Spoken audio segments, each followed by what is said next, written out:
Hello everyone. In this video, we are going to see malware analysis essential skills, its types, and tools and techniques used for malware analysis.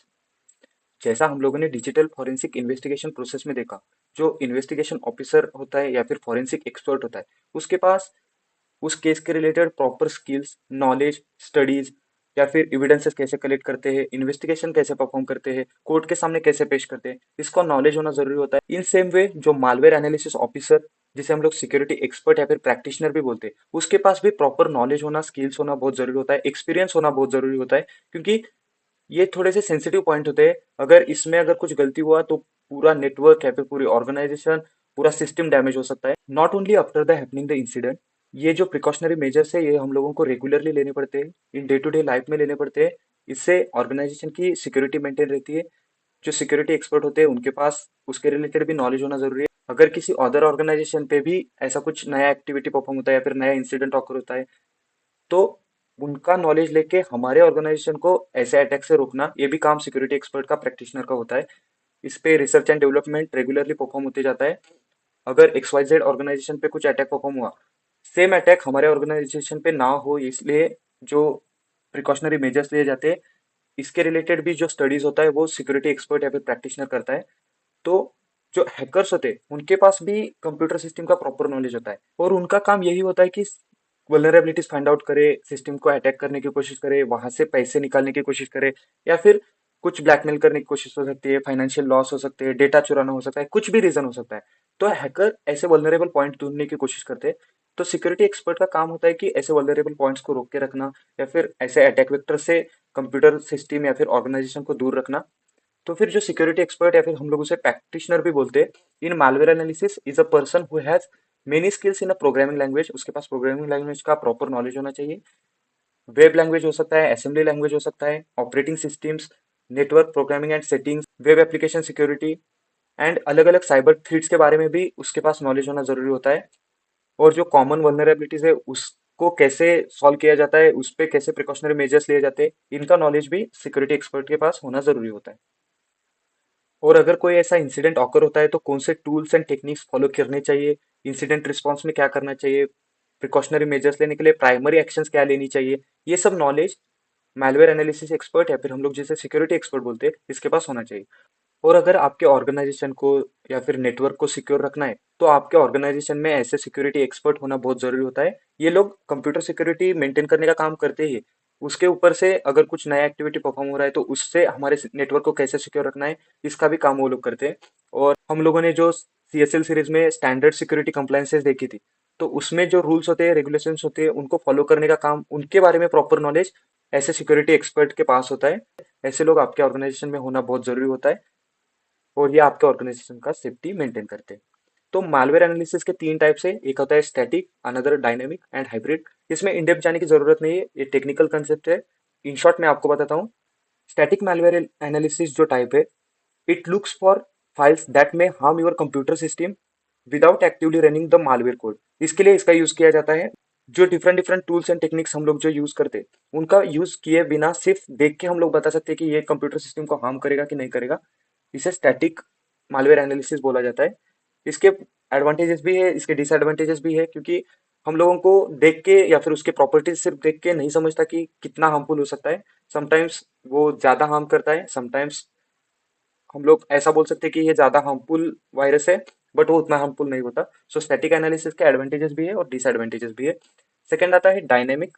जैसे static analysis में हम लोग without कोई code run किए बिना बता सकते थे, मतलब प्रॉपर्टीज देख के, फाइल का नाम देख के, या फिर उसका इंफॉर्मेशन देख के, उसका एक्सटेंशन देख के हम लोग बता सकते थे कि वायरस है, वायरस नहीं है, या फिर कितना डैमेज करेगा, कितना नहीं करेगा।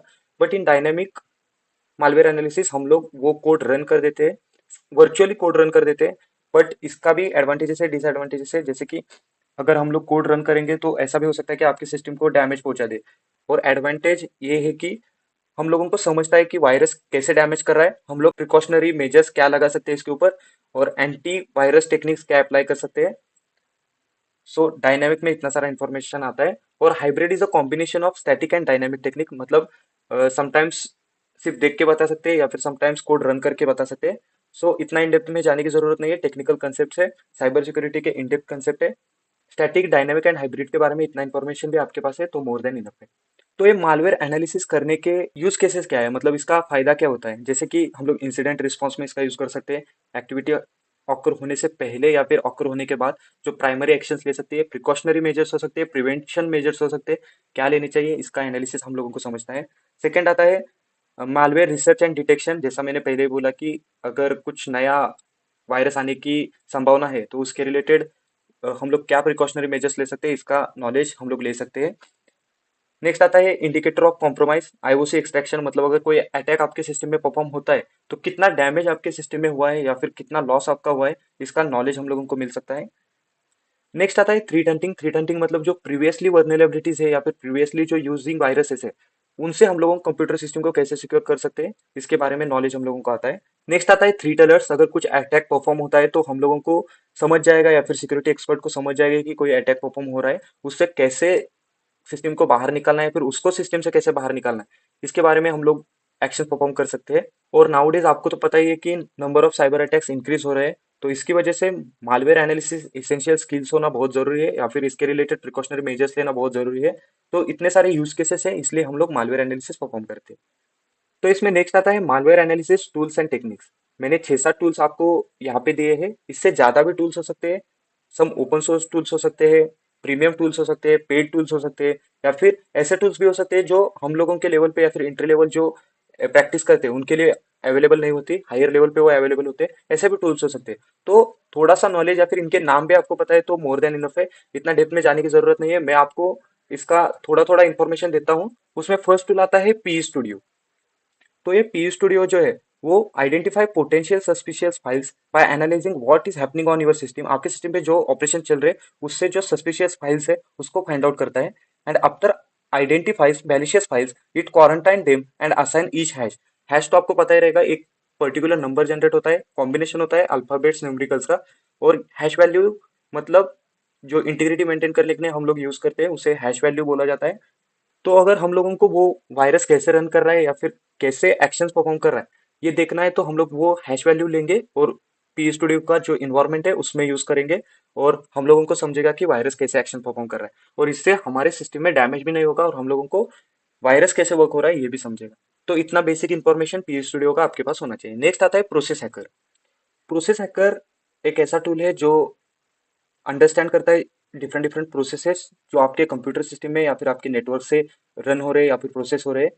ये एक यूजफुल टूल है बिकॉज जो प्रोसेसेस रन हो रहे हैं या फिर जो नेटवर्क में प्रोसेसेस करंटली वर्किंग है इसके बारे में ये इन्फॉर्मेशन आपको देता है, और उसके साथ उसका इम्पैक्ट भी बताता है, मतलब कितना डैमेज आपके सिस्टम को कर सकता है या फिर कितना इन्फॉर्मेशन वो ट्रांसफर कर रहा है, क्या काम कर रहा है, इसके बारे में इन्फॉर्मेशन देता है। और अगर आपके पास ये इन्फॉर्मेशन है, मतलब कैसे प्रोसेस ट्रांसफर हो रहा है, क्या डेटा ट्रांसफर हो रहा है, तो आप समझ सकते हो कि डिफरेंट डिफरेंट कंप्यूटर कनेक्ट कैसे किए हैं या फिर क्या इन्फॉर्मेशन इनके बीच में ट्रांसफर हो रहा है, कहाँ से डेटा लीक हो रहा है, ये सब इन्फॉर्मेशन प्रोसेस हैकर में आपको मिल जाता है। This tool is also useful for pulling information from the memory of a process.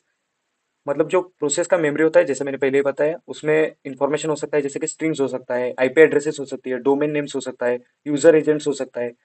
तो इतना सारा इन्फॉर्मेशन प्रोसेस हैकर के टूल में आ जाता है। नेक्स्ट आता है प्रोसेस मॉनिटर। प्रोसेस मॉनिटर जो टूल है वो माइक्रोसॉफ्ट कंपनी ने बनाया है। ये real time file system activities and new creation of processes and registry changes को रिकॉर्ड करने का काम करता है।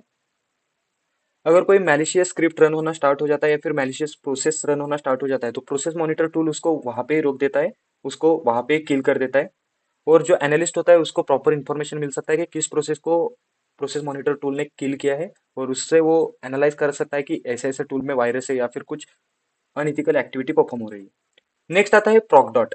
ये प्रोसेस मॉनिटर का ही एक्सटेंडेड वर्जन है। जो प्रोसेस मॉनिटर ने जो प्रोसेसेस ली रहती है या फिर जिसको किल किया रहता है इसके रिलेटेड ग्राफिकल रिप्रेजेंटेशन बनाने का काम, जो विजुअलाइजेशन का पार्ट है प्रोसेस मॉनिटर टूल का, वो प्रोकडॉट एप्लीकेशन कंप्लीट कर देता है। और विजुअलाइजेशन के पार्ट की वजह से या फिर ग्राफिकल रिप्रेजेंटेशन की वजह से एनालिस्ट को इजी बन जाता है डेटा कैसे ट्रांसफर हो रहा है, कैसे इन्फॉर्मेशन आ रही है जा रही है, इसके रिलेटेड इन्फॉर्मेशन लेने के लिए। नेक्स्ट आता है एटोरेंस। एटोरेंस भी माइक्रोसॉफ्ट ने बनाया हुआ एक एप्लीकेशन है। जैसे हम लोग कंप्यूटर सिस्टम ऑन करते हैं एटोरेंस अपना काम करना स्टार्ट कर देता है। जैसे हमारे एंटीवायरसेस एप्लीकेशन जो होती है वो हमारा सिस्टम जैसे टर्न ऑन होता है या फिर जैसे हम लोग यूएसबी कनेक्ट करते हैं वैसे स्कैनिंग स्टार्ट कर देता है। इन सेम वे एटोरेंस काम करता है।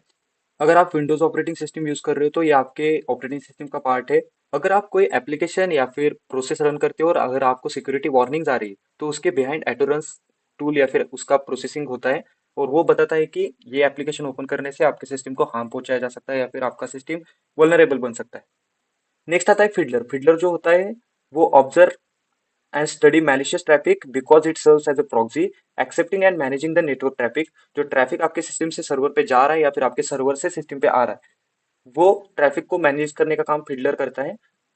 फिडलर को अगर आप रन करते हो तो it enables malware analyst to study the code and locate the hard coded malicious sites that will be used to download the malware। मतलब अगर आपके सिस्टम में कोई malware आ रहा है तो उसके रिलेटेड इंफॉर्मेशन देने का काम फिडलर करता है।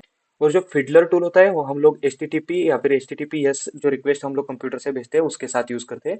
वहां से हम लोगों को मीनिंगफुल इंफॉर्मेशन मिल सकता है। नेक्स्ट आता है X64 DBG टूल। ये थोड़ा सा इन डेप्थ टूल है, मतलब थोड़ा सा डिफिकल्ट टू अंडरस्टैंड टूल है या फिर उस पर वर्क करना बहुत डिफिकल्ट हो जाता है क्योंकि DBG stands for debugging. This tool is used for manually debugging and reverse engineering malware samples। मतलब अगर आपको कोई मालवेयर मिला है तो वो कैसे बनाया रहेगा इसका रिवर्स इंजीनियरिंग परफॉर्म किया जाता है।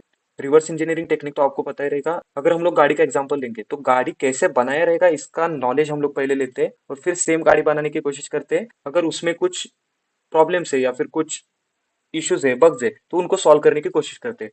इन सेम वे वायरस को रिबिल्ड किया जाता है, मतलब वायरस को कैसे बनाया रहेगा ये देखा जाता है और वो वायरस बनाने की कोशिश करके उस पे एंटी वायरस टेक्निक्स कैसे अप्लाई करेंगे ये देखा जाता है। तो इसके लिए आपके पास असेंबली कोड लैंग्वेज का नॉलेज होना बहुत जरूरी होता है और प्रॉपर नॉलेज या फिर एक्सपीरियंस जिनके पास है वही वो टेक्निक अप्लाई कर सकते हैं। नेक्स्ट आता है Ghidra. Ghidra is more a disassembler than a debugger, was created by National Security Agency NSA। ये एक स्टैटिक मालवेयर एनालिसिस का टाइप है। जैसे हम लोग X64 DBG में करते थे कि रिवर्स इंजीनियरिंग परफॉर्म करके सेम वायरस बनाएंगे और फिर उस पे एंटीवायरस टेक्निक्स अप्लाई करेंगे। बट इन गिद्रा में हम लोग सिर्फ देखते हैं, एक्टिविटीज परफॉर्म नहीं करते हैं, सिर्फ प्रॉपर्टीज से हम लोग इन्फॉर्मेशन लेने की कोशिश करते हैं। तो गिद्रा स्टैटिक टेक्निक को फॉलो करता है और इसकी वजह से वो सिर्फ इन्फॉर्मेशन लेने का काम करता है और ह्यूमन रीडेबल फॉर्मेट में उसको लाने की कोशिश करता है। और अटैकर जब वायरस बना रहा था या फिर जो हैकर था वो जो वायरस बना रहा था तो वो क्या सोच के बना रहा था, क्या उसका एम था, ये जानने की कोशिश गिद्रा टूल में किया जाता है। अगर हम लोग इन टूल्स पे इन डेप्थ जाने की कोशिश करेंगे तो अलग सिलेबस बन सकता है, हर एक टूल का अलग बुक बन सकता है। सो इतना डेप्थ में जाने की जरूरत नहीं है। अगर आपको सिर्फ एग्जाम के पॉइंट ऑफ व्यू से देखना है तो एक टूल और उसके 2 लाइन का इन्फॉर्मेशन भी आपके पास है तो मोर देन इनफ है। टूल्स के नाम याद रखो, कभी कभी list the malware analysis tools ऐसा क्वेश्चन पे पूछा जाता है, तो टूल्स के नाम याद रखना बहुत जरूरी है। तो इसी के साथ हमारा थर्ड चैप्टर खत्म होता है। अगर कुछ डाउट है तो कमेंट सेक्शन में डाल सकते हो। और मैंने देखा है कि लोग चैनल को सब्सक्राइब नहीं कर रहे हैं। चैनल को सब्सक्राइब करो क्योंकि इससे मुझे मोटिवेशन मिलता है। और अगर आपका 1% भी हेल्प हो रहा है तो चैनल को सब्सक्राइब करके रखो। और ऐसा ना करो कि आपका एग्जाम खत्म हो गया और आपने अनसब्सक्राइब कर दिया। सब्सक्राइब करके रखो, इसमें आपका कुछ नहीं जाएगा और मुझे मोटिवेशन मिलेगा वीडियोस बनाने के लिए। That's it in this video. Thank you.